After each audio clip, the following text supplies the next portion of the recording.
Welcome to ঋতুর YouTube চ্যানেলে সকলকে স্বাগত জানাই। আপনারা ইতিমধ্যেই জেনে গেছেন যে ফোর্থ ফেজের পরীক্ষা 11 এবং 12 মার্চ এনডিএ কন্ডাক্ট করাবে।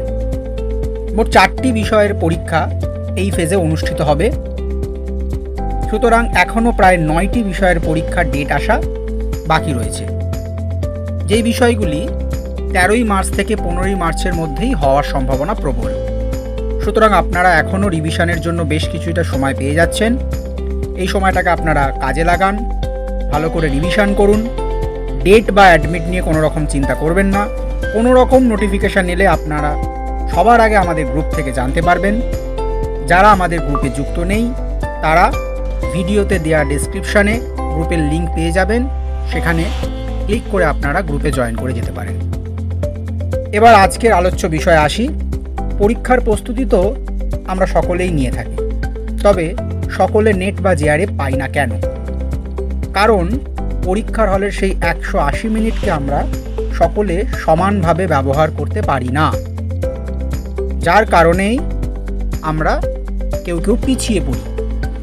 যারা সেই সময়টিকে সঠিকভাবে ব্যবহার করতে পারেন তারাই কিন্তু সেই প্রথম 6% কিংবা 1%-এর মধ্যে নিজেদের অন্তর্ভুক্ত করতে সক্ষম হয়। তাই পরীক্ষার হলে ঠিক কী করণীয় সেই বিষয় নিয়ে আজ বিস্তারিত আলোচনা করব। সুতরাং আজকের ভিডিওটি আপনার সাফল্যের জন্য খুবই গুরুত্বপূর্ণ, তাই আলোচনাটি একটুও স্কিপ না করে সম্পূর্ণ ভিডিওটি দেখতে থাকুন। এটা একটি খুবই সাধারণ বিষয় যে পরীক্ষার আগে আমরা সকলেই ভয় পাই, কিন্তু সবচেয়ে বড় প্রশ্নচিহ্ন হলো এখানে সকল বলতে ঠিক কাদের বোঝানো হচ্ছে।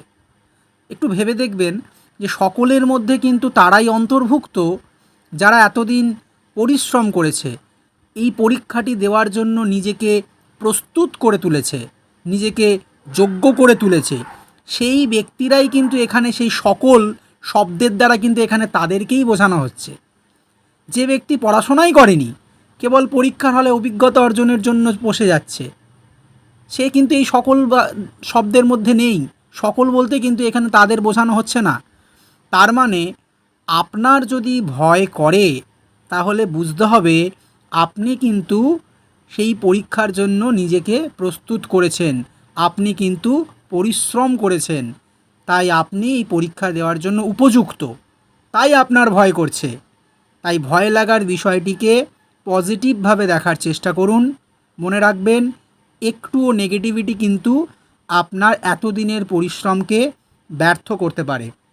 তাই কোনো রকম নেতিবাচক চিন্তন মনেতে আনবেনই না। পজিটিভ থাকুন। ভয় করছে, ভয়ের বিষয়টাকে ইতিবাচক দৃষ্টিভঙ্গিতে দেখার চেষ্টা করুন। সমস্ত পরিস্থিতিতে নিজেকে নিউট্রাল রাখতে শিখুন।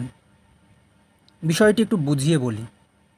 দেখুন, পরীক্ষার হলে আমাদের বিভিন্ন লেভেলের প্রশ্নের সম্মুখীন হতে হয়। কিছু প্রশ্ন খুবই সহজ থাকে, কিছু প্রশ্ন থাকে খুবই কঠিন, কিছু প্রশ্নের মান আবার হয় মাঝামাঝি লেভেলের, আবার কিছু প্রশ্ন এমন আসে যেগুলো অপ্রত্যাশিত। অনেক সময় কি হয়, খুব সহজ প্রশ্ন দেখে ছাত্রছাত্রীরা এতটাই এক্সাইটমেন্টে তারা জানা জিনিস ভুল করে চলে আসে। তাহলে বুঝতে পারলেন যে বেশি এক্সাইটেড হয়ে পড়লে কিন্তু এক্সাইটমেন্টের কারণে প্রশ্ন ভুল হওয়ার সম্ভাবনা থাকে। আবার এমন কিছু প্রশ্ন থাকে যেগুলো খুবই শক্ত। এবার সেই শক্ত প্রশ্নের সম্মুখীন হয়ে যদি পরীক্ষার্থী সেই বিষয়ে চিন্তা করতে থাকে তাহলে কি হয়, তার অতিরিক্ত সময় অপচয় হয় এবং তার প্রভাব কিন্তু তার সমস্ত রেজাল্টে এসে পড়ে।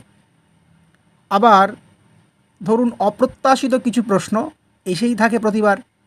ধরুন কোনো পরীক্ষার্থী পরীক্ষা দিচ্ছে এবং তার যে সেটটি পড়েছে সেই সেটে হয়তো দেখা গেল প্রথম দিকেই সেই সমস্ত প্রশ্নগুলো পড়েছে। এবার প্রথম দিকে সেই প্রশ্নগুলোকে দেখে তার কি হয়, সে ঘাবড়ে যায়। সে মনে করে কি এবারেও বোধহয় আমার দ্বারা হলো না, কারণ তার একটা হাই এক্সপেকটেশান থাকে। তখন সেই প্রশ্নগুলোকে সামনে দেখে তার কি হয়, কনফিডেন্স লেভেলে একটা ল্যাক দেখা দেয়। তার কনফিডেন্স লেভেল কমতে শুরু করে এবং সে প্যানিক করে বসে। আর এই যে প্যানিক একবার শুরু করলো, তার জন্য কিন্তু তার সমস্ত পরীক্ষাটা কিন্তু খারাপ হয়ে যায়। সুতরাং মনে রাখতে হবে এটি কি, সিচুয়েশান কিন্তু আপনার হাতে নেই। আপনার হাতে কোনটি রয়েছে, সেই সিচুয়েশানটিকে আপনি কিভাবে রিয়্যাক্ট করছেন সেটি আপনার হাতে রয়েছে। তো আপনি সহজ শক্ত এই দুই ধরনের প্রশ্নের সম্মুখীন হওয়ার পর নিজেকে নিউট্রাল রাখতে শিখুন। যদি নিজেকে নিউট্রাল রাখতে পারেন তাহলে আপনার রেজাল্ট কিন্তু ভালো হতে বাধ্য। এটা একটি অত্যন্ত গুরুত্বপূর্ণ বিষয় যে পেপার 2 অবশ্যই আগে করার চেষ্টা করুন। কারণ পেপার 2 হলো আপনার নিজস্ব বিষয় এবং নিজ বিষয়ে আমাদের সকলেরই দক্ষতা এবং ভালোবাসা দুটিই রয়েছে।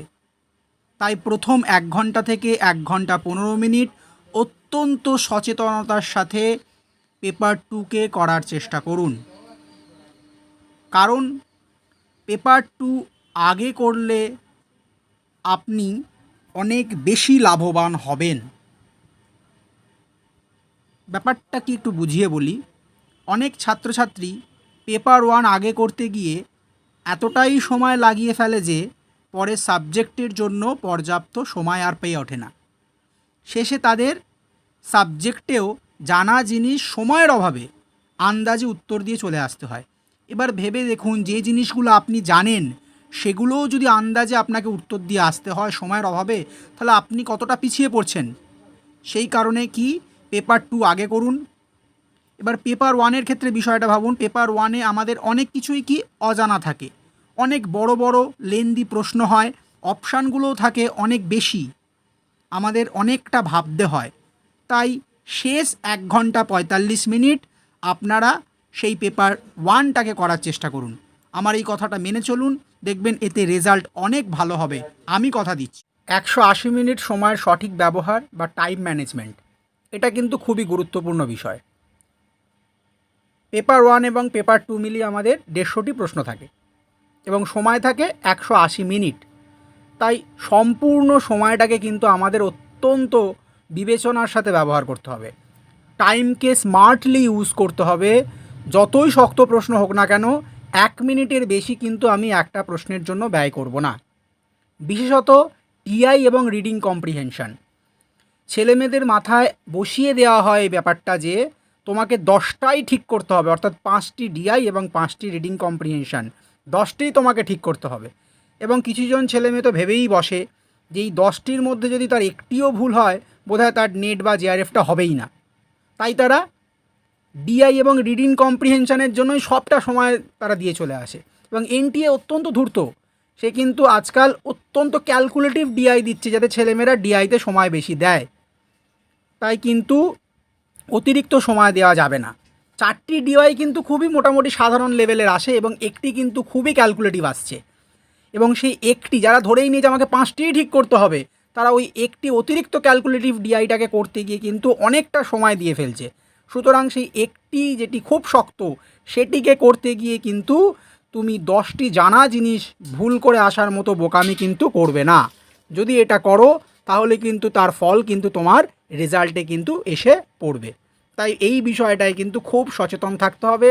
টাইম ম্যানেজমেন্ট কিন্তু অত্যন্ত স্মার্টলি কিন্তু তোমাকে করতে হবে। সেলফ কনফিডেন্স বা আত্মবিশ্বাস, এটি খুবই গুরুত্বপূর্ণ একটি দিক। কারণ দেখুন, এত বড় একটি পরীক্ষার ময়দানে আপনাকে কিন্তু আত্মবিশ্বাসী থাকতেই হবে, আপনার আত্মবিশ্বাস বজায় রাখতেই হবে। মনে রাখবেন, আপনি সেই ব্যক্তি যে এতটা পরিশ্রম করেছে, সুতরাং আপনি না পারলে বাকি আর কে পারবে। মনে মনে নিজেকে এটা বোঝান যে আপনার স্বপ্নকে বাস্তবায়িত করতে আপনি প্রচুর পরিশ্রম করেছেন, আর এই 3 ঘন্টা হলো সেই পরিশ্রমের পুরো ফলটাকে কিন্তু প্রয়োগ করা। তাই সেই 3 ঘন্টায় নিজের বেস্ট পারফরমেন্সটা দেওয়ার চেষ্টা করুন, আর নিজের বেস্টটা যদি দিয়ে আসতে পারেন তাহলে আপনার সফলতা কিন্তু নিশ্চিত। আজকের এই ভিডিওতে অনেকগুলো গুরুত্বপূর্ণ বিষয় নিয়ে আপনাদের সাথে আলোচনা করলাম। আজকের আলোচনাটি যদি আপনাদের ভালো লাগে তবে অবশ্যই একটি লাইক করে দেবেন এবং বন্ধুদের সাথে ভিডিওটি শেয়ার করতে ভুলবেন না। আর হ্যাঁ, আমাদের চ্যানেলটিকে অবশ্যই সাবস্ক্রাইব করে দেবেন। আজকের জন্য এটুকুই। খুব শীঘ্রই পরবর্তী ভিডিও নিয়ে হাজির হব। ততক্ষণ সকলে ভালো থাকুন আর নিজের লক্ষ্যে এগিয়ে চলুন।